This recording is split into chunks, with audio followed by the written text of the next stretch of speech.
CIDEB, where you learn about science in your lives. Today's topic is focused on chemistry, and we've got some interesting information to tell you about. Chemistry has a crucial role in our daily lives. It is involved in food, medicine, even warfare, and on a very worrying topic that we're living nowadays, global warming. To help us with this topic is our fellow partner, Ileana, who will explain us chemistry involved in medicine and food.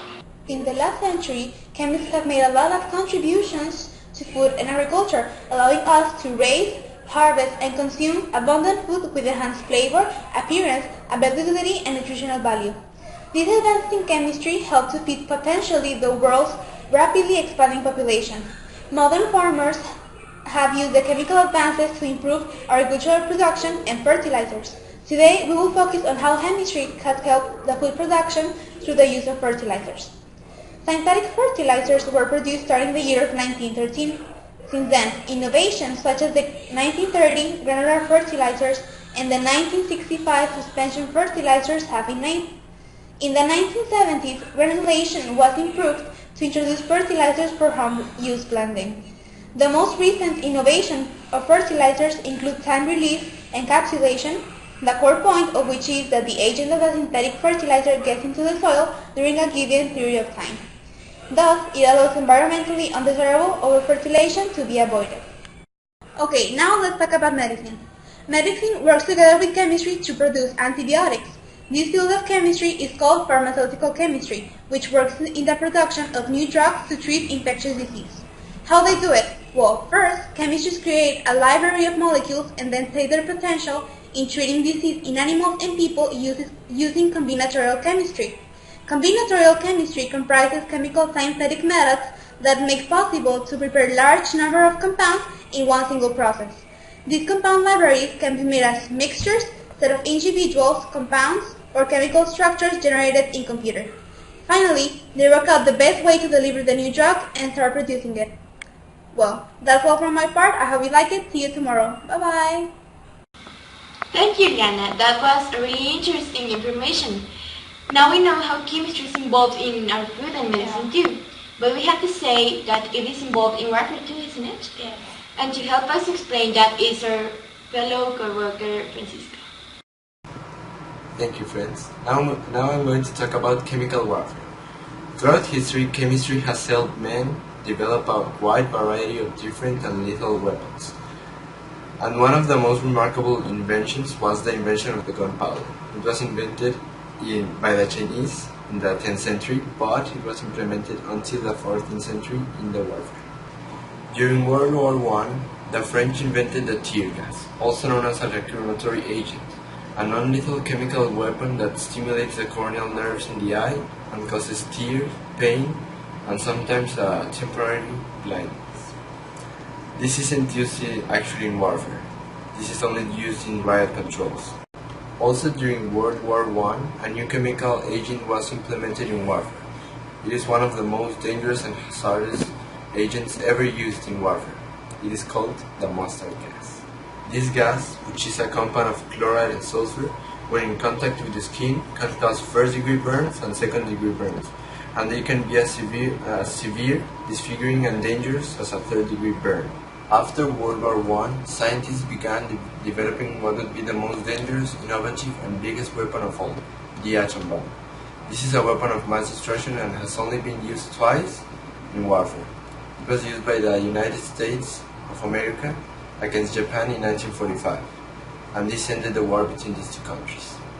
These bombs use either uranium-235 or plutonium-239. Oh my god, I didn't know about that, did you? Not at all. I think it's really fascinating. Yeah, but there is a topic that is affecting us real bad, and maybe we should talk about it. It's global warming. Most of the global warming observed over the last 50 years is attributed to human activities. Did you know that? No. Global warming is a term used to describe an increase over time of the average temperatures of our atmosphere and oceans. Global warming theories attempt to account for the rise in average global temperatures since the late 19th century. The most common global warming theories attribute temperature increases in the greenhouse effect caused primarily by human-generated carbon dioxide and its possible increases in solar activity. Greenhouse gases are increasing. They're increasing because of human activity. The planet is actually getting warmer, and some part of the warming is due to greenhouse gases. One way in which humans have affected Earth is by increasing these greenhouse gases, as you said. Greenhouse gases absorb infrared radiation, and then these greenhouse gases radiate heat energy back towards the Earth. Some of the most common greenhouse gases are carbon dioxide, methane, nitrous oxide, and just before it, ozone. Carbon dioxide is often singled out as a greenhouse gas.